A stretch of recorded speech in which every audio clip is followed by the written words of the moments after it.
¡Sorpresa! Hay más de 7 continentes en nuestro planeta. Argolandia, un continente oculto, puede ayudarnos a entender cómo se verá la Tierra en el futuro. Para descubrir cómo se ocultó de nosotros y qué secretos guarda, solo tendremos que seguir mirando. ¿Listo para un misterio? Los científicos han estado buscando un pedazo de tierra que ha estado desaparecido por más de 100 millones de años. No es exactamente una noticia de primera plana, ya que la gente busca información sobre la historia de nuestro planeta todo el tiempo. Podrías pensar que se trata de una ínfima isla en algún lugar en medio del océano. Bueno, estarías equivocado, porque este continente solía ser tan grande como todo el territorio de Estados Unidos. Durante mucho tiempo, los geólogos se han preguntado si un enorme fragmento de la Australia contemporánea desapareció en el aire. Algunos creían que estaba escondido en algún lugar del fondo del océano, pero gracias a algunos especialistas holandeses y a 7 años de investigación, ahora sabemos que hay restos de esta tierra perdida debajo de las exuberantes selvas del sudeste asiático. Los continentes que vemos en nuestros manuales de geografía son como piezas dispersas de un rompecabezas. Incluso hay un experimento interesante que puedes hacer para comprobarlo por ti mismo. Busca un mapa del mundo en línea e imprímelo. Recorta todos los continentes y juega con ellos. Verás que todos encajan. Lo más impresionante es cómo Sudamérica encaja perfectamente con África. Si cierras los océanos que se formaron en los últimos 200 millones de años, los continentes parecen formar una gigantesca letra C. Y esa C es lo que los científicos llaman el supercontinente Pangea. Flotaba en un océano llamado Panthalassa, y la parte interior de la letra C tenía un tramo de agua más pequeño que era el océano Tetis. Es en este pequeño océano donde las cosas se ponen interesantes. En el período Jurásico este continente desapareció. Al que los científicos comenzaron a llamar Argolandia se esfumó y dejó un hueco en Australia, ahora conocido como la llanura abisal de Argo. Inicialmente los geólogos creían que todo esto se debía a un proceso llamado subducción. Es cuando una parte de la corteza terrestre se sumerge debajo de otra y se recicla en el manto del planeta. Por lo general, los especialistas pueden rastrear esta desaparición continental a través del desgaste de la corteza. Así fue como descubrieron, por ejemplo, que India chocó con Asia y nos regaló las majestuosas montañas del Himalaya. Pero para Argolandia, las cosas eran un poco más complicadas. Los fragmentos aparecían en lugares como Myanmar e Indonesia, pero se comportaban como unas reliquias viajeras del tiempo, luciendo mucho más antiguas de lo que se suponía cuando Argolandia se separó de Australia. Inmediatamente surgió la pregunta: si un continente puede comportarse de manera tan extraña, ¿cuántos más están allí haciendo lo mismo? Afortunadamente los científicos han elaborado toda la cronología de Argolandia y han resuelto su misterio. No se hundió ni fue engullida, simplemente se transformó en un argopélago, desintegrándose en piezas más pequeñas llamadas microcontinentes y alejándose de Australia. Estos minicontinentes luego realizaron un pequeño viaje antes de asentarse en las selvas del sudeste asiático. Este descubrimiento encaja perfectamente en todo el rompecabezas de Pangea. Nos ayuda a entender mejor cómo los continentes se dividen y se forman, todo en un solo descubrimiento, revelando secretos de la biodiversidad y el clima de aquellos tiempos. Si te gustaría descubrir más secretos sobre la historia, la civilización o simplemente objetos cotidianos, asegúrate de darle me gusta a este video y suscríbete al canal. Por ejemplo, el misterio detrás de esta línea de especies invisible de Indonesia. Se llama Línea de Wallace y fue nombrada así por el explorador británico Alfred Russel Wallace. Hace más de 150 años, Wallace estaba en un viaje por el archipiélago malayo, visitando miles de islas. Lo que encontró fue que los animales de un lado de esta línea invisible eran considerablemente diferentes de los del otro lado. Esta línea invisible es como una pared entre marsupiales y tigres, por ejemplo, o entre pájaros melíferos y trogones. Pero ahora sabemos que hace unos 35 millones de años, Australia se separó de la Antártida y colisionó con Asia. Y este triángulo amoroso continental desencadenó cambios significativos. No solo modificó la apariencia de la Tierra, sino que también alteró las especies de animales en cada lado de la línea de Wallace. En tiempos más recientes, un grupo de especialistas publicó un estudio que afirmaba que esta colisión y el caos climático hicieron que las especies asiáticas se sintieran cómodas viviendo en el archipiélago malayo. Mientras tanto, los animales australianos no estaban tan contentos con el nuevo entorno. Para algunos era demasiado cálido y húmedo, y otros no podían soportar el estilo de vida de la isla tropical. El descubrimiento de este cambio continental hacia Asia también podría explicar el reciente hallazgo de una especie humana que tampoco parecía tener mucho sentido. Verás, en esta cueva oculta de Filipinas, los arqueólogos se toparon con un nuevo ancestro humano. Parece que hace unos 50.000 años en la isla de Luzón existía una antigua especie similar a los humanos. El investigador principal creía que este hallazgo era crucial para entender la evolución humana en Asia y nombró a esta nueva especie en honor a la isla, Homo luzonensis. Pero aquí es donde se vuelve un poco confuso. Los huesos encontrados por los arqueólogos tenían un pequeño problema. Tenían una extraña mezcla de características que no se habían visto juntas en ninguna otra especie de homínido. Dientes más pequeños, similares a los nuestros, pero manos y pies que se parecen más a las de nuestros antiguos ancestros humanoides. Fueron precisamente esas extremidades arcaicas las que conectaron a esta especie humana con el longevo territorio austral. Esto se debe a que tienen un aspecto primitivo, como el Australopithecus africanus, por ejemplo. Sin embargo, estas dos especies están separadas por entre 2 y 3 millones de años de tiempo y de evolución. Muchos se han preguntado, ¿el Homo luzonensis es realmente una nueva especie? No todos están convencidos, pero podría explicar por qué los seres vivos también se ven afectados por el constante desplazamiento del terreno que tenemos debajo. El hecho de que no hayan cambiado mucho durante nuestras vidas no significa que nuestros continentes se verán así para siempre. Evolucionaron desde este gran megacontinente y es muy probable que en el futuro terminen en una posición similar. En este sentido, un geólogo de una universidad europea intentó predecir el futuro de los supercontinentes de la Tierra.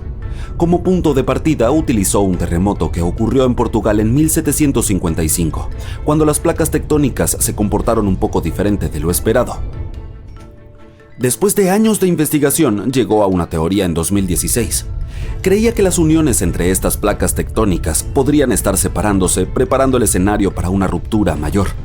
Es como cuando el vidrio se agrieta entre dos agujeros en el parabrisas de un automóvil.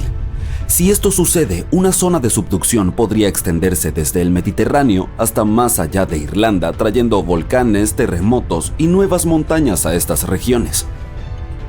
Si todo va según el plan, el Océano Atlántico desaparecerá y también lo hará el Pacífico, convirtiéndose en una gran extensión de agua. En lugar de los 7 continentes que conocemos hoy, obtendremos un nuevo supercontinente al que se llamó Aurica, porque tendría Australia y las Américas en su corazón. No es el único escenario posible, sin embargo. Novo Pangea podría ser otro, y es fácil de prever. El Atlántico permanece abierto y el Pacífico se cierra. Luego está Amasia. En este caso tendrías que imaginar que el Océano Ártico se cierra y que el Atlántico y el Pacífico permanecen abiertos. Todo se desplaza hacia el norte alrededor del polo, excepto la Antártida. Otra posibilidad se llamaría Pangea Última. Se reduce la expansión en el Atlántico y aparece una nueva placa de subducción en la costa este de las Américas. De cualquier manera, si todos los continentes colisionan en el futuro una vez más, algunos dicen que no será divertido experimentarlo. Se cree que en unos 250 millones de años nos sentiremos como si estuviéramos atrapados en una sofocante bolsa de plástico empapada. Curiosamente, esa bolsa será el mejor lugar para vivir en la Tierra, en las áreas costeras. En cuanto a las zonas interiores, serán abrasadoras, como un desierto en llamas. Es posible que muchas de las especies de animales que conocemos hoy en día no sobrevivan. En cuanto a nosotros, los humanos, tendremos que ser creativos si queremos resistir el calor. Deberíamos estar agradecidos, sin embargo. Estos modelos digitales son grandiosos porque podemos usarlos para probar todo tipo de ideas interesantes. Por ejemplo, cómo estos supercontinentes interferirían con las mareas. Considerando los futuros viajes espaciales, estos modelos pueden ayudarnos a entender los climas de los exoplanetas, aquellos que están ubicados fuera de nuestro sistema solar. Los científicos afirman que Islandia era una región entre Groenlandia y Escandinavia que tenía más de 600.000 kilómetros cuadrados, pero ahora está bajo el agua. La Tierra fue una vez una pizza con todos los continentes conectados entre sí hace millones de años, y era conocida como Pangea. La región del Atlántico Norte que conocemos hoy fue tierra seca desde hace unos 335 millones a 175 millones de años. Durante muchos años, los científicos y geólogos asumieron que el Océano Atlántico Norte nació cuando Pangea comenzó a dividirse hace aproximadamente 200 millones de años. Con volcanes en la región donde se encuentra Islandia, el país llegó a existir hace solo 60 millones de años cuando se rompió y se alejó de toda la otra tierra. Y dado que la Tierra era como una gran pizza, se dividió como una. Muchas masas de tierra se dividieron en muchos pedazos grandes y pequeños, creando los continentes que conocemos hoy.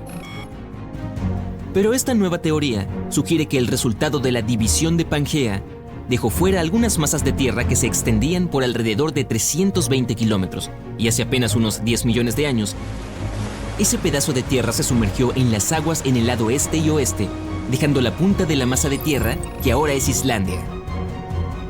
Cuando las placas tectónicas se mueven, chocan entre sí, lo que dio forma a nuestro paisaje actual. Todo gracias al manto. Esta nueva teoría radical va en contra de todo lo escrito en los libros de historia y lo que los científicos han estado estudiando. Comenzaron a sacudir la cabeza, lo que generó mucho escepticismo y críticas. Pero al analizar el fondo del océano debajo de Islandia y la corteza terrestre, podemos asumir que esta idea no es descabellada.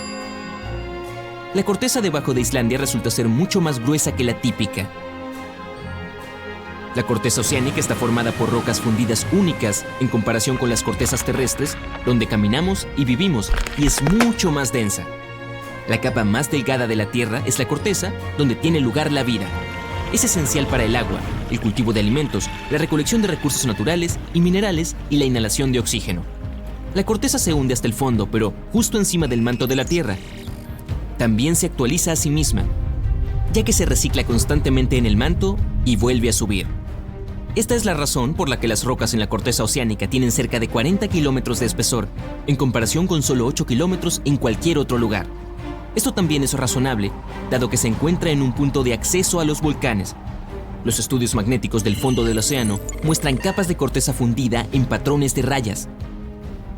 También, dado el hecho de que el campo magnético de la Tierra cambió su polaridad durante millones de años, esto jugó un papel en la configuración de los cimientos de nuestro paisaje. Pero todavía no hay ninguna evidencia concreta para probar esta nueva teoría. Uno de los primeros pasos es comenzar a cavar el fondo del océano cerca de Islandia. El zircón es un mineral muy resistente que puede durar miles de millones de años a pesar de la erosión en la corteza terrestre. Al tomar muestras y estudiarlas, los investigadores pueden estimar la edad geológica de los continentes. Esto asegurará que la corteza sea oceánica, que es más gruesa, o continental, que es la corteza regular sobre la que caminamos. Este no es un proyecto para hacer de la noche a la mañana y tendría un costo considerable. Otra forma es realizar estudios sísmicos que puedan medir los ecos hechos en barcos de investigación. Perforar agujeros a kilómetros de profundidad en la corteza también puede ayudar con la investigación, pero esto costaría más que estudiar los minerales de zircón. Algunas plantas fosilizadas exclusivas de Escandinavia y Groenlandia podrían demostrar que Islandia estuvo alguna vez en la superficie y posiblemente tenía árboles. No era una tierra fría como lo es hoy, por lo que puede haber tenido bosques. Pero los científicos aún no han encontrado evidencia fósil de animales comunes en ambas masas de tierra que sugieran algo así. Pero tal vez el tiempo lo diga. La teoría más profunda sugiere que hubo una gran Islandia. Con Islandia, Irlanda, Gran Bretaña, Escandinavia y Groenlandia en un solo microcontinente. Podría ser un destino para los entusiastas del invierno y excelente para esquiar. Podría ser posible conectar Canadá con la Gran Islandia en tren sobre el océano, lo que abriría aún más la economía. Islandia tiene cerca de 103.000 kilómetros cuadrados, que ya es bastante grande. Y si la Gran Islandia estuviera presente hoy, Europa sería un continente completamente diferente. Circulan muchas teorías sobre otros posibles microcontinentes ocultos en todo el mundo. Los científicos no están seguros de la posibilidad de la existencia de Islandia, pero si todos los estudios realizados se hicieran correctamente, entonces la teoría podría cambiar todo lo que sabemos sobre Islandia y el Océano Atlántico Norte. Y esto podría allanar el camino para otros microcontinentes hundidos en todo el planeta. Otra teoría es que Nueva Zelanda era la punta de un subcontinente perdido incluso más grande que Islandia, llamado Sealandia. Los estudios muestran que se separó del supercontinente Gondwana hace entre 79 y 83 millones de años. Los científicos afirman que es el continente más delgado y más joven descubierto bajo el agua. Kraton es un núcleo de roca que actúa como la base principal de la mayoría de los continentes. Tiene al menos 1.000 millones de años, pero la corteza continental que forma Sealandia es solo la mitad. lo que la hace bastante joven. Eso significa que falta algo de Cratón, a pesar de que contiene algunos restos de rocas más antiguas y partes del manto. Se estima que tienen hasta 2.700 millones de años. Los científicos hicieron algunos estudios sobre los cristales de zircón de Nueva Zelanda y descubrieron que tienen hasta 1.300 millones de años. El resto de los continentes tiene más de 3.000 millones de años. Los investigadores estudiaron la composición de las rocas en el fondo del océano alrededor de Nueva Zelanda. Están compuestos de sílice y granito que se encuentran en las cortezas continentales. Los fondos oceánicos tienen principalmente rocas ricas en magnesio y hierro. Y también son más gruesas y más altas que las costas oceánicas normales que las rodean. Llevaron a cabo algunos estudios y recopilaron datos magnéticos y topográficos para ver el vínculo entre los mares de Tasmania y Coral en la región de Cape True. Esta es la franja estrecha entre Zelandia y Australia. Los datos satelitales rastrearon pequeñas fallas en la gravedad de la Tierra para trazar un mapa de la corteza del fondo del océano que rodea el área. Vieron la masa que compone Zelandia bastante visible y casi del tamaño de Australia. Aunque las señales están ahí, esto no prueba nada. Es posible que haya un montón de microcontinentes que se separaron cuando Australia se liberó de Gondwana. En aquel entonces el supercontinente estaba formado por América del Sur, la Antártida, Australia, Zelandia, Arabia y el subcontinente indio. Las cortezas continentales no son las mismas que la corteza oceánica que las rodea. Y Nueva Zelanda no es el país más grande que existe, pero si las teorías son correctas, Zelandia tendría 6 veces su tamaño original. Mauricio es una isla joven que solo tiene unos pocos millones de años, a solo 1.900 kilómetros de la costa de África. Se cree que la pequeña isla cobró vida hace unos 9 millones de años. Los volcanes submarinos de la región arrojaron tanta lava que formó la masa de tierra que vemos hoy. Pero los científicos encontraron rocas de zircón que tienen más de 3.000 millones de años. También puede ser parte de un continente sumergido bajo el agua llamado Mauritia, que es solo una cuarta parte del tamaño de Madagascar. Los zircones encontrados estaban incrustados en rocas sólidas y no solo en la arena, lo que puede descartar que acabaran de llegar a la costa desde otro continente. Algunos científicos aún no están convencidos. Sugieren que descubrir rocas que se destaquen de las otras típicas traídas por una erupción podría sesgar a la comunidad científica hacia esa teoría. Pero al igual que Islandia podría ser parte de la Gran Islandia, Mauritia una vez se llamó Rodinia, que consistía en India y Madagascar. Las teorías sugieren que Mauritia estaba cubierta de agua cuando India se separó de Madagascar hace unos 85 millones de años. Apuesto a que has oído hablar de la civilización perdida de la Atlántida hundiéndose en las aguas de la costa de la antigua Grecia. Se supone que la historia es un mito, pero los científicos finalmente encontraron la ciudad perdida. No estoy seguro de eso, pero hallaron un continente perdido. Espera un minuto. Perdí calcetines, llaves e incluso algunas canicas, pero ¿cuán descuidado hay que ser para perder un continente entero? Tendremos que preguntarle a nuestro planeta sobre eso. La Tierra perdió lo que se llamó Gran Adria hace unos 100 o 120 millones de años. Entonces, ¿cómo sucedió eso y a dónde se fue?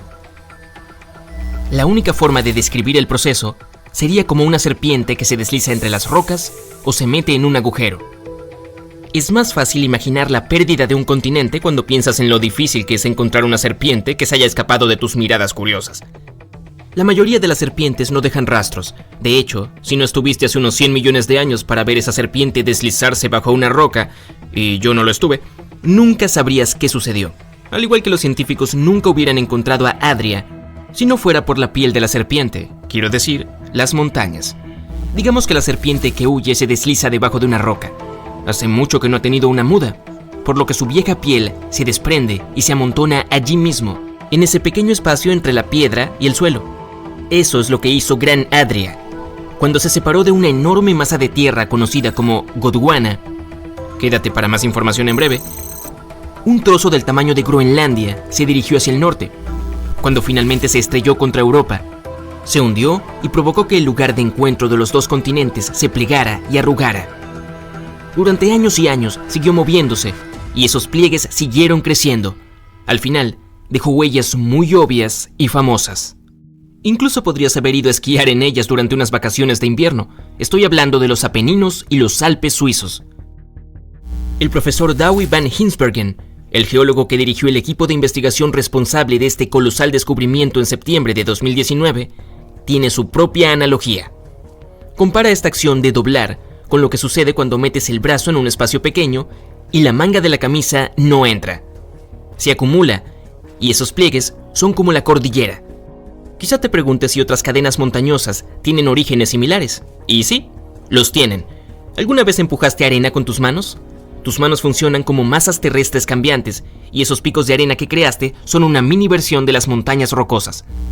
La piel de la serpiente, la manga de la camisa, la arena. El punto aquí es que las montañas se quedan atrás cuando enormes trozos de tierra se estrellan y se deslizan entre sí. Pero, ¿qué pasa con el continente desaparecido que los deja? ¿Qué pasó con Gran Adria?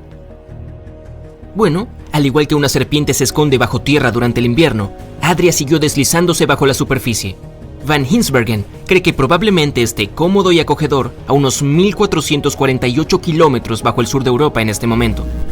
Pero espera un minuto, ¿Gran Adria sigue siendo un continente si está bajo el agua o bajo tierra?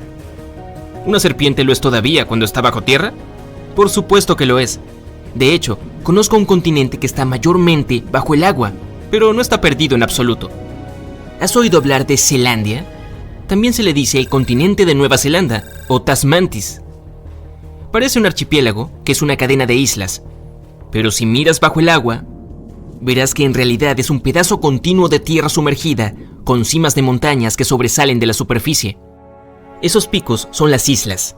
Zelandia se clasifica como un microcontinente, lo que plantea una pregunta. ¿Qué es un continente de todos modos? Eso es un tema de debate.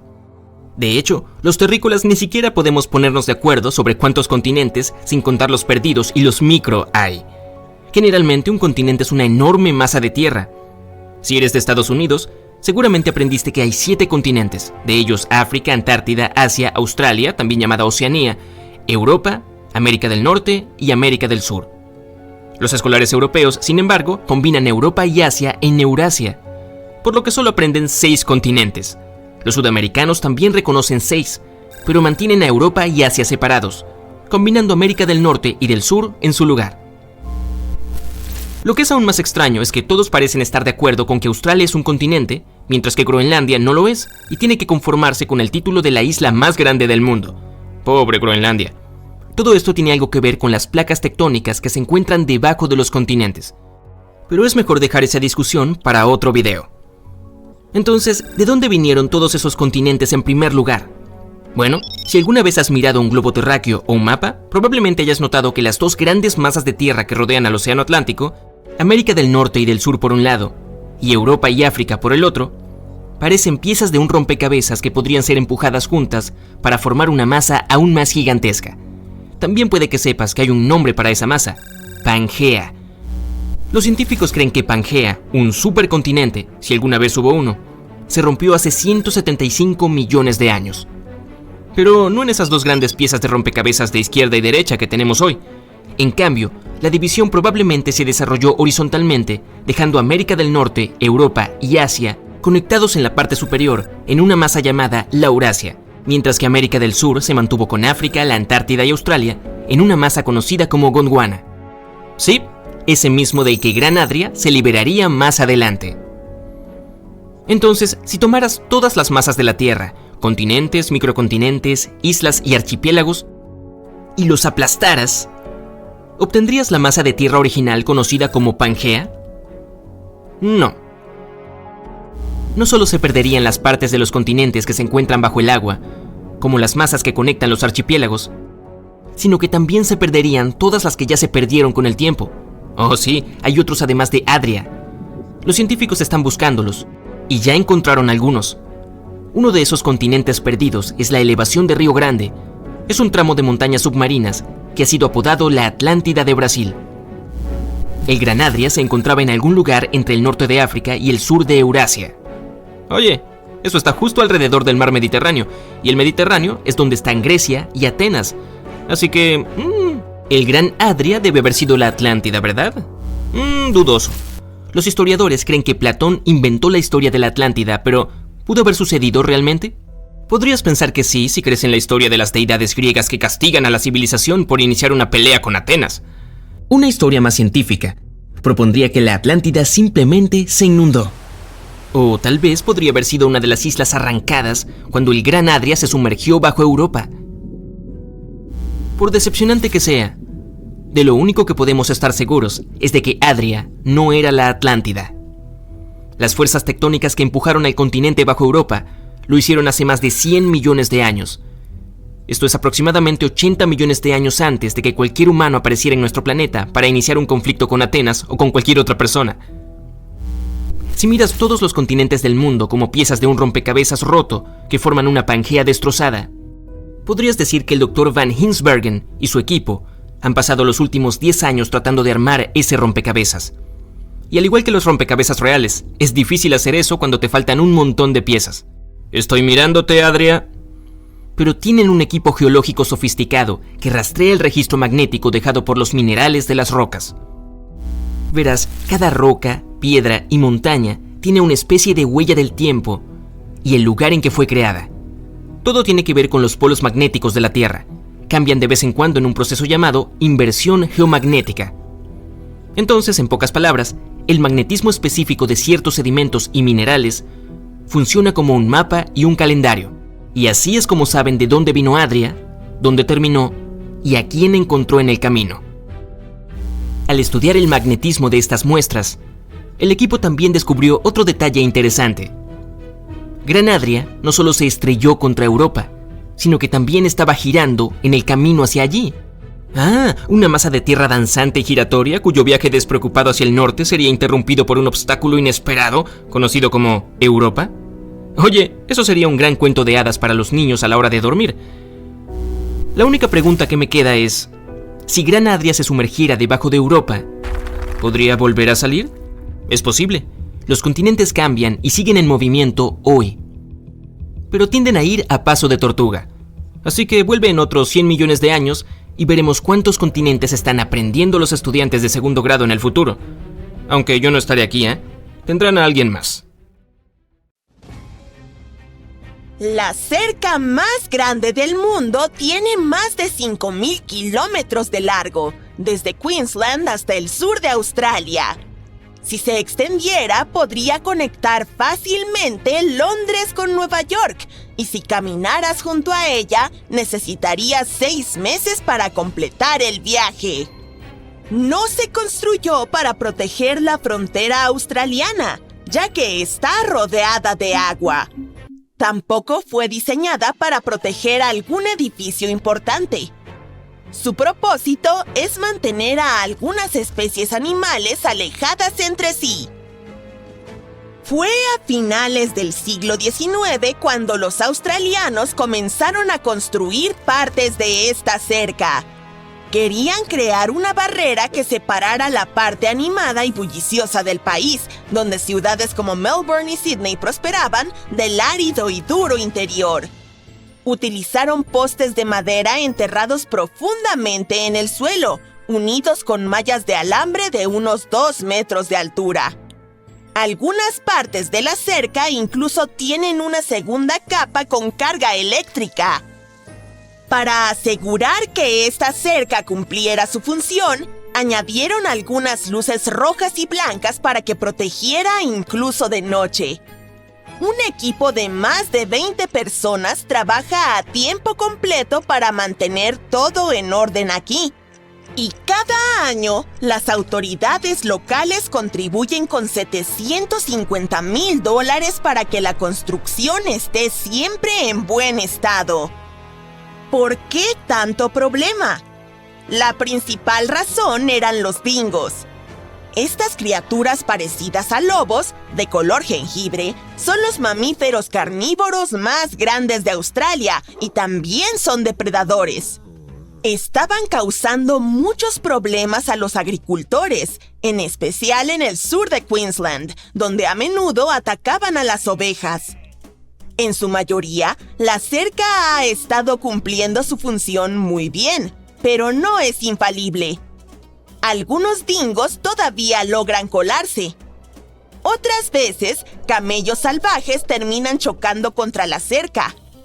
Esto se debe a que Australia tiene una población de camellos bastante grande.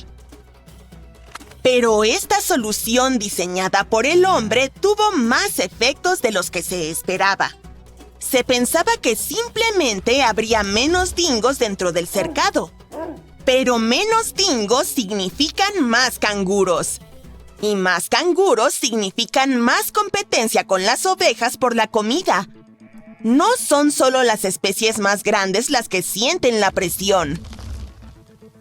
Los animales más pequeños y la vegetación también sufrieron cambios.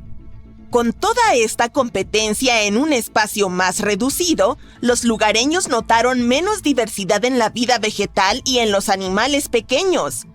El suelo se volvió menos nutritivo con el tiempo y afectó el crecimiento de las plantas. Además, la cerca actúa como un obstáculo para la migración de los animales y la dispersión de semillas. Incluso las dunas de arena están sintiendo los efectos, con menos cobertura de pasto para mantener todo unido. Cuando los científicos observaron a los canguros a ambos lados de la cerca, notaron que las crías del interior eran más ligeras y pequeñas en promedio. Los que estaban afuera tenían pies y cabezas más grandes para su edad. Y no era porque estuvieran siguiendo una dieta diferente. Los canguros que compartían la tierra con los dingos tenían que desarrollarse más rápido para sobrevivir. Por otro lado, aquellos que estaban dentro del cercado se lo tomaron con más calma, porque no estaban bajo el mismo tipo de presión. Tenían que competir con muchas otras criaturas por comida, por lo que un tamaño mayor ya no era una prioridad. Los investigadores todavía no están seguros de si esta diferencia es una solución rápida o una adaptación genética a largo plazo. ¿Y si domesticamos a los dingos? Algunos piensan que los dingos alguna vez fueron mascotas en Australia, pero no se sabe con certeza. Hoy en día son bastante salvajes, al igual que los lobos, las hienas o los coyotes. La mayoría no necesita manadas para sobrevivir y son cazadores solitarios con un instinto agudo. Así que domesticarlos no será fácil. Sin embargo, por ahora no es una opción desmantelar la construcción. Los australianos son muy estrictos en cuanto a asegurarse de que los dingos se mantengan alejados, tanto que incluso han establecido leyes para las personas que interfieran con la cerca. Dejar una puerta de paso abierta puede dar como resultado una condena de hasta 3 meses de prisión. Dañar la cerca puede costar unos 6 meses de libertad. No fue la primera vez que los australianos pensaron que una valla podría ayudar con los problemas de animales. Antes de necesitarla para los dingos, experimentaron una gran invasión de conejos. Por más tiernos que sean, los conejos estaban dañando la tierra utilizada para la agricultura. Así que la gente pensó en colocar una valla de 3 partes. La primera se extendía desde cerca de Ravensthorpe en el sur hasta la estación Pardue en la costa de Pilbara. Medía más de 1,770 kilómetros y así se convirtió en la valla ininterrumpida más larga del mundo en ese momento. Todos estos problemas con los conejos se podrían rastrear hasta un hombre llamado Thomas Austin. En 1859, cuando llegó por primera vez a Australia, pensó que sería una buena idea liberar algunos conejos en la naturaleza, porque creía que así le agregarían un poco de encanto al lugar. Pero dado que los conejos no son nativos de Australia, no tenían depredadores naturales en ese momento. También son criaturas bastante adaptables, que solo necesitan algo de pasto para alimentarse. Se reproducen a velocidades asombrosas. Una coneja puede tener 4 camadas al año de hasta 5 conejitos cada una. Muy pronto, su número se disparó. A finales de la década de 1880, Los conejos habían causado tanto daño que las autoridades idearon una propuesta. Ofrecerían el equivalente a casi $2 millones de hoy en día a cualquiera que pudiera encontrar una solución a este problema de orejas largas. Nadie reclamó el premio, pero una comisión se reunió poco más de una década después y surgió la idea del vallado. Mantener esas cercas era complicado. Tenían inspectores que vigilaban, cada uno responsable de un tramo de aproximadamente 800 kilómetros de largo. También había jinetes fronterizos que patrullaban secciones más pequeñas. Al principio utilizaban bicicletas, luego camellos o camellos que arrastraban carretas. Incluso intentaron usar automóviles en un momento dado, pero no podían manejar el terreno accidentado y constantemente sufrían pinchazos en los neumáticos. En cuanto a su eficacia, pues, para 1902, los conejos ya se encontraban del lado equivocado de la cerca. Por eso, 4 años después, levantaron otra. Funcionó por un tiempo. Tanto así que las autoridades dejaron de ayudar a los agricultores que estaban más allá de esa segunda cerca con préstamos para redes contra conejos. Aquellos que estaban atrapados entre las dos cercas, sin embargo, aún enfrentaban dificultades debido a los problemas con los conejos.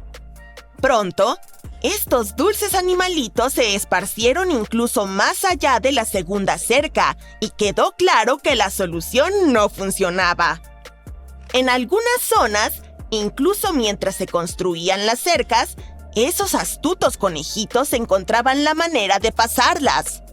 Hasta el día de hoy, la población de conejos a veces les causa problemas a los funcionarios australianos. La cerca contra dingos puede ser la más larga, pero no es la más extraña. La cerca acuario de Turquía podría llevarse ese título. Esta cerca acuario de 50 metros fue construida para asegurar que la vista al océano de la lujosa villa fuera accesible desde todos sus niveles. Hoy en día, atrae a muchos turistas de todo el mundo, ansiosos por ver la variedad de peces que contiene e incluso a los pulpos. Instalar una estructura transparente no fue difícil. El verdadero desafío fue conectar la barrera acuática con el mar Egeo mediante un oleoducto enterrado que se extiende a lo largo de 4.000 metros de tierra. Esto asegura que el agua fluya constantemente, manteniendo el acuario limpio y a los peces felices. Para asegurarse de que nadie dañe la delicada barrera o robe alguno de los peces, el propietario también invirtió en seguridad. Instaló una red de 17 cámaras equipadas con reconocimiento facial. Los visitantes pueden mirar y tomar fotos, pero si se acercan demasiado, es probable que se activen las alarmas. Otra de esas vallas peculiares es la valla de los sujetadores de Nueva Zelanda. Si alguna vez te encuentras por Central Otago, podrías tropezar con una valla adornada con sujetadores de todo tipo de tamaños, formas y patrones. Su historia nos lleva a 1999, cuando la gente de la zona encontró 4 sujetadores colgados misteriosamente en la valla a lo largo de Cardrona Valley Road. Algunos se sorprendieron un poco, pero luego otros comenzaron a añadir sus sujetadores a la decoración. Pronto aparecieron más sujetadores y este se convirtió en un lugar imprescindible para los turistas. Su popularidad fue tan alta que, en algunas ocasiones, hasta hubo problemas de tráfico en la zona. Permíteme llevarte a un lugar que parece de otro planeta. La vida dentro de esta cueva ha estado aislada del mundo exterior durante unos 5,5 millones de años, y se nota. Compruébalo tú mismo. Debido a un aislamiento tan prolongado, las condiciones en el interior de la cueva de Mobile no se parecen a las de ningún otro lugar del planeta. Allí florece un ecosistema único, a pesar de la escasez de luz solar y de que el aire es tóxico. El sitio, situado a pocos kilómetros al oeste del Mar Negro en Rumanía, fue descubierto en 1986. Hoy en día, solo se lo puede visitar si se tiene un permiso especial. Además, las cavernas centrales están protegidas naturalmente por estrechos túneles de piedra caliza y pozos verticales. Así que, si tienes claustrofobia, probablemente sea mejor que no entres allí. En la profundidad de la cueva, el aire tiene el doble de oxígeno que el aire exterior, pero contiene mucho dióxido de carbono y sulfuro de hidrógeno, por lo que no es el más fresco que se puede respirar. Además, el interior de la caverna está completamente oscuro. Pero a pesar de, o debería decir gracias a, este cóctel de condiciones extremadamente duras, el lugar es una auténtica mina de oro para los biólogos. Sorprendentemente, la vida parece florecer aquí. En un estudio realizado en 1996, científicos identificaron 48 especies, 33 de ellas exclusivas de la cueva. La mayoría de las criaturas que habitan allí son diminutas, con largas extremidades y antenas que les ayudan a orientarse en la oscuridad. No tienen visión y carecen de pigmento, y esto tiene sentido. ¿Por qué necesitarías poder ver si vives en la oscuridad total y por qué necesitarías ser bonito y colorido si nadie te observa? Ahora te llevaré a otra caverna, no menos asombrosa, pero con un aspecto muy diferente. Esta es la Cueva de Naica, también conocida como la Cueva de los Cristales, en México. Estos enormes cristales fueron encontrados en el año 2000 por una empresa minera después de bombear el agua de la cueva. 2 mineros hicieron el hallazgo tras entrar a pie en la caverna que se estaba secando. Estos asombrosos cristales son en realidad enormes pilares de yeso escondidos a 300 metros bajo tierra. Están anclados a las paredes y al suelo de la abrasadora cueva. Los científicos calculan que los cristales podrían llevar creciendo 500,000 de años. Por eso muchos son tan largos y anchos que se puede caminar sobre ellos. Por desgracia, visitar esta maravilla de la naturaleza es imposible por el momento, pero quizás sea para mejor, ya que es un lugar peligroso que puede convertirse fácilmente en una trampa. Durante decenas de miles de años, esta cueva estuvo llena de aguas subterráneas, que originalmente fueron empujadas hacia la abertura por una cámara de magma situada en las profundidades de nuestro planeta. El magma bajo la cueva mantenía el agua caliente, pero con el tiempo, la temperatura de esta descendió por debajo de los 58 grados Celsius. Como resultado, el agua empezó a llenarse de calcio y sulfato, cuyas partículas comenzaron a recombinarse en yeso. Y entonces, los cristales de color blanco se apoderaron de la cueva. Y como permanecieron bajo el agua, pudieron seguir creciendo. No hace falta volar al espacio para ver de cerca un agujero negro. Los científicos han encontrado algo muy parecido en el sur del Océano Atlántico. Un agujero negro ejerce una atracción gravitatoria tan enorme que, una vez que algo es atraído hacia su interior, no tiene ninguna posibilidad de escapar. Ni siquiera la luz puede salir de él. Pero los agujeros negros oceánicos parecen ser casi tan poderosos como sus parientes espaciales. Sin embargo, en lugar de atrapar luz, hacen lo mismo con el agua. Los remolinos oceánicos son enormes remolinos que giran contra la corriente principal. Suelen arremolinar miles de millones de toneladas de agua, y la mayoría son más grandes que una ciudad. Estos son tan poderosos que nada que quede atrapado en ellos puede escapar. Pero lo más aterrador es que es posible que ni siquiera te des cuenta de que te estás adentrando en uno de ellos. Son tan grandes que no verás sus límites hasta que sea demasiado tarde. Cuando los científicos empezaron a explorar los vórtices oceánicos con ayuda de satélites, descubrieron los bordes de varios remolinos. Después, consiguieron demostrar que, matemáticamente, estos son lo mismo que misteriosos agujeros negros en el espacio. Los remolinos masivos están rodeados de barreras superherméticas donde el fluido se mueve en bucles cerrados. Ni siquiera el agua puede salir de su interior. Por eso, los estrechos vórtices oceánicos desempeñan el papel de enormes contenedores. El agua de su interior puede ser totalmente distinta del océano que rodea a un remolino. Y no me refiero solo a su temperatura. El contenido de sal dentro y fuera de un remolino también suele ser diferente. En el delgado istmo de Curlandia, que separa el mar Báltico de la laguna de Curlandia, se encuentra uno de los lugares más extraños de la Tierra.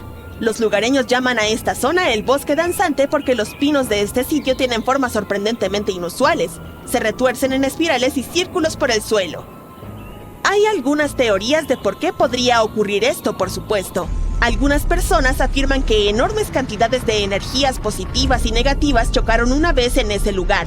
Los más realistas creen que la razón es geológica. El suelo arenoso de la zona es demasiado inestable para sostener árboles que crecen erguidos. La más popular es la idea de que los fuertes vientos que soplan desde el agua influyen en la forma de los árboles. En cualquier caso, los expertos aún no han llegado a una conclusión definitiva. Mira estos círculos subacuáticos. Fueron avistados por primera vez en 1995 cerca de la costa sur de Japón. Los buceadores locales llamaron a estas estructuras de 7 pies de ancho círculos misteriosos. El enigma atormentó muchas mentes durante casi 16 años, hasta que por fin se descubrió al culpable. Imagina la sorpresa de los investigadores cuando resultó ser un pez globo macho. El pez necesita algo más de una semana para construir un círculo, y la estética es obviamente crucial. Un macho nada dentro del círculo, excavando valles en la arena con sus aletas. Pero eso no es todo. Los peces también utilizan conchas y corales para decorar determinadas partes de sus creaciones.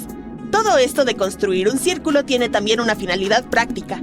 La forma de nadar de un pez macho empuja la arena hacia el centro del círculo y crea un montículo que luego le sirve de nido.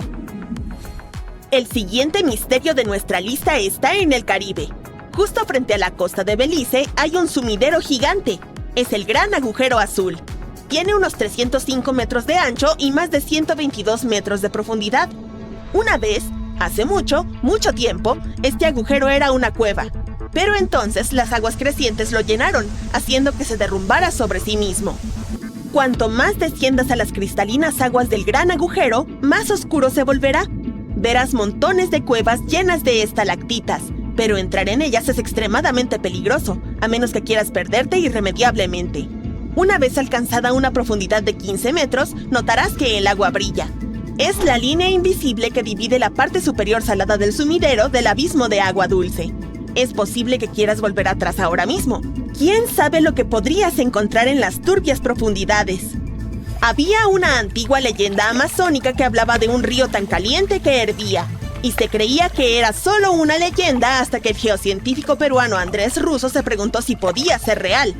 Todos los expertos negaron tal posibilidad. Al fin y al cabo, los ríos calientes existen, pero solo en las zonas donde hay volcanes. En cuanto a la parte del país mencionada en la leyenda, no hay volcanes en esa región. Pero Andrés Russo era demasiado aplicado para rendirse, y en 2011 por fin localizó el río de las leyendas. El agua estaba muy caliente.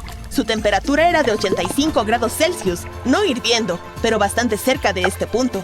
Sin embargo, lo que más sorprendió al investigador fue el tamaño del río. Se podría pensar que el agua casi hirviendo era el resultado de la actividad de una fuente termal submarina. Pero las piscinas termales son siempre pequeñas, mientras que el río tiene 6 metros de profundidad y fluye a lo largo de casi 6 kilómetros. Se trata del único río de este tipo en nuestro planeta. En noviembre de 1922, un niño caminaba por las montañas desérticas de Egipto cuando descubrió unos antiguos escalones tallados en la roca. Posteriormente, este hallazgo se convirtió en uno de los mayores y más significativos descubrimientos arqueológicos del mundo. Este escalón formaba parte de la tumba intacta de Tutankamón. Arqueólogos encontraron allí unos 5,000 objetos antiguos, entre ellos joyas, telas, jarrones pintados y máscaras funerarias. Probablemente hayas visto una de ellas. Se ha convertido en uno de los atributos más reconocibles del antiguo Egipto. Han pasado más de 100 años desde entonces, y ahora la humanidad por fin se ha acercado a otro descubrimiento a gran escala: la tumba de Cleopatra. Esta reina fue la última gobernante en activo del reino tolemaico de Egipto, que ocupó el trono entre los años 51 y 30 AC. Existen muchos documentos antiguos sobre Cleopatra, su reinado y su peculiar personalidad, pero hasta ahora nadie había descubierto los secretos de su fallecimiento ni el lugar donde fue enterrada. Por eso, una arqueóloga, la doctora Kathleen Martínez, estudió los registros antiguos y templos de los alrededores de Alejandría durante décadas, hasta que llegó a la conclusión de que la tumba de la reina debía encontrarse bajo la antigua ciudad de Taposiris Magna, fundada en el año 280 AC. Era una gran ciudad de la costa norte de Egipto donde decenas de miles de personas se dedicaban al comercio y la industria. Y parece que las conjeturas de la doctora Martínez resultaron ser correctas. Ella y un grupo de arqueólogos descubrieron un túnel subterráneo secreto cerca de Alejandría con una longitud de cerca de 1,3 kilómetros. Estaba excavado en la roca bajo el templo de Taposiris Magna. Durante las excavaciones posteriores, encontraron muchas cosas que indican que la tumba de Cleopatra se encuentra en las profundidades del túnel. También es posible que esté enterrada allí junto con el comandante romano Marco Antonio. Según registros antiguos, Cleopatra y Marco Antonio se amaban y juntos se opusieron al Senado romano, que declaró traidor a Antonio. El hecho de que en el territorio de Taposiris Magna se hayan producido catástrofes naturales durante miles de años puede complicar las excavaciones. Terremotos e inundaciones destruyeron la ciudad y posiblemente inundaron sus túneles subterráneos, pero los arqueólogos esperan que la antigua tumba permanezca intacta y que esconda muchos tesoros y registros sobre la vida real del antiguo Egipto durante el reinado de la última dinastía. Existe la posibilidad de que las excavaciones se realicen bajo el agua y en el barro. Esto requerirá mucho tiempo y financiación, pero los arqueólogos están seguros de que merecerá la pena. De todos modos, es demasiado pronto para afirmar que Cleopatra está realmente enterrada allí. Pero los científicos han encontrado muchas cosas en el túnel que lo confirman, como vasijas de barro, decenas de monedas con la imagen de Cleopatra y Alejandro Magno, así como un busto con la imagen de la reina egipcia. Cleopatra sigue siendo una de las personalidades más populares de Egipto, al mismo nivel que Ramsés III y Tutankamón. Inspiró muchas películas, pinturas y libros. Pero, ¿qué la hizo tan popular? Se volvió famosa por su inconsistencia. Fue una gobernante bella e inteligente que sacó a Egipto de la crisis y lo convirtió en una potencia próspera. Los textos árabes medievales afirman que sabía química, matemáticas y filosofía, y que pudo escribir varios libros científicos. Conocía varios idiomas y tenía excelentes dotes diplomáticas. Al mismo tiempo, hay muchas leyendas que afirman que era una mujer fatal que volvía locos a muchos hombres. Sin embargo, no hay pruebas de que su belleza fuera incomparable. La imagen de modelo despampanante la creó Hollywood al rodar varias películas en las que famosas actrices interpretaban el papel de Cleopatra, y el emperador romano Octavio, hijo adoptivo de Julio César, creó especialmente la imagen de Cleopatra como insidiosa seductora porque era su enemigo. Aunque nació en Egipto, Cleopatra no era egipcia. Sus antepasados eran griegos, entre ellos uno de los generales de Alejandro Magno. Sin embargo, el pueblo egipcio la adoraba. Aprendió el idioma y era muy sensible a las tradiciones de este país. Conocía bien la historia, la mentalidad y las costumbres del antiguo Egipto. Elevó el nivel de su economía y reforzó su estatus de potencia mundial. Gran parte de ello fue posible gracias a su astucia y su capacidad de impresionar. Le encantaban las representaciones teatrales y las celebraciones fastuosas. Sabía cómo sorprender a la gente y montar un espectáculo. Pero tras la imagen exterior de amante del lujo, se escondía una gobernante inteligente y calculadora. El antiguo Egipto era un país rico y lujoso, y Cleopatra hizo todo lo posible por aumentar su riqueza y reforzar su posición en la escena internacional. Por ejemplo, en una ocasión entró en conflicto con su hermano, Ptolomeo XIII. La reina sabía que no podría resistirse a él, así que decidió atraer a Julio César a su lado. El emperador romano llegó a Alejandría, donde Cleopatra quería reunirse con él. Pero Ptolomeo conocía sus planes y estaba a punto de impedir que se presentara ante César. Entonces, en lugar de una llegada rica y ruidosa, Cleopatra decidió hacer su visita discreta. Se envolvió en una alfombra o bolsa de lino que los sirvientes del emperador llevaron a los aposentos privados de César. Cleopatra salió de la alfombra e impresionó al gobernante romano con su belleza y determinación. Como resultado, se enamoraron el uno del otro y se convirtieron en estrechos aliados. Al cabo de un tiempo, impresionó a otro romano influyente con fines diplomáticos. Llegó al encuentro de Marco Antonio en una barcaza dorada con velas púrpuras y remos plateados. Cleopatra iba vestida a imagen de Afrodita y sentada bajo un magnífico dosel. Sus sirvientes, vestidos como cupidos, agitaban sus abanicos y quemaban incienso. Pero Cleopatra creó tal espectáculo por una razón. Sabía que Antonio veneraba la mitología griega y se consideraba la encarnación de Dionisio. Quedó tan impresionado por esta mujer que acabó casándose con ella. Cleopatra defendió su corona, reforzó su alianza con Roma y dio a Antonio 3 hijos. En Egipto daban grandes fiestas y disfrutaban de la riqueza con el poder. Sin embargo, la relación de un alto funcionario con la reina egipcia provocó un escándalo en Roma. Octavio era el principal oponente de Antonio en la lucha por el poder, así que aprovechó la situación para ensombrecer la reputación del competidor. Utilizó la propaganda para convertir a Cleopatra en una insidiosa seductora a los ojos de los ciudadanos romanos. Acusó a Antonio de sucumbir a sus encantos. El Senado romano apoyó a Octavio y declaró enemiga a Cleopatra. En el año 33 AC, este conflicto alcanzó su punto álgido cuando la armada de Antonio se enfrentó a la flota de Octavio. Este último venció y obligó a su enemigo a huir de Egipto con Cleopatra.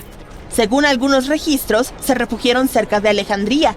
Perseguidos por los romanos, se escondieron en uno de los palacios de Cleopatra y encontraron su fin. Algunas leyendas cuentan que Cleopatra era experta en venenos. Provocó a una serpiente venenosa, una víbora o una cobra egipcia para que la mordiera. También, según otra leyenda, se pinchó con una aguja envenenada. Existe la teoría de que Cleopatra siempre llevaba una ampolla con veneno dentro de su cepillo para el pelo, y cuando se vio acorralada, empapó la aguja con él y se pinchó. Sin embargo, nada de esto puede afirmarse con seguridad. Los científicos siguen intentando averiguar la verdad. Quizá, cuando lleguen a la tumba de Cleopatra, el mundo obtenga más respuestas sobre su trágico destino. Se la considera la última soberana de Egipto. Tras su muerte, Octavio saqueó sus palacios y templos y regresó a Roma, donde se convirtió en el principal emperador. Gobernó con éxito el país y amplió sus fronteras. Su reinado terminó cuando cumplió 75 años. La historia del mundo habría sido diferente si Cleopatra y Marco Antonio no hubieran perdido aquella batalla naval. Por cierto, ¿sabías que ha pasado más tiempo entre el reinado de Cleopatra y el vuelo de Neil Armstrong a la Luna que entre el reinado de la reina egipcia y la construcción de la Gran Pirámide de Giza? Armstrong pisó el satélite de la Tierra en 1969, 2038 años después del nacimiento de Cleopatra, y la construcción de la pirámide tuvo lugar en el 2560 AC. Imagina lo larga que es la historia del antiguo Egipto. Cleopatra está más cerca de nosotros en el tiempo que de las pirámides.